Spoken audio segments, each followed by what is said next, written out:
নবুয়তের শুরুর দিকে রাসূল সাল্লাল্লাহু আলাইহি ওয়াসাল্লাম ইসলাম প্রচারের উদ্দেশ্যে গিয়েছিলেন তায়েফ শহরে।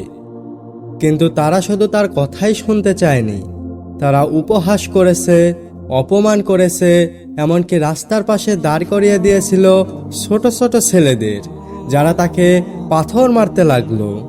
রাসূল সাল্লাল্লাহু আলাইহি সাল্লামের পবিত্র শরীর রক্তে ভিজে গেল। তিনি ক্লান্ত, আহত, কিন্তু তার মুখে ছিল না কোনো অভিযোগ। এমন মুহূর্তে আসমান থেকে এলেন জিবরাইল আলাইহিস সালাম।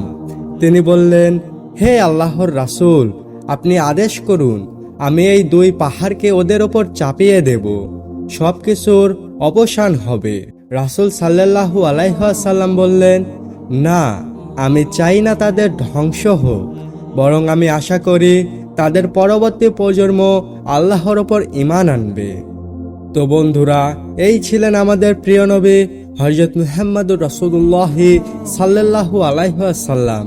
ক্ষমা, দায়, ধৈর্য এক অপূর্ব উদাহরণ। তার জীবনে আমাদের পথের আলো।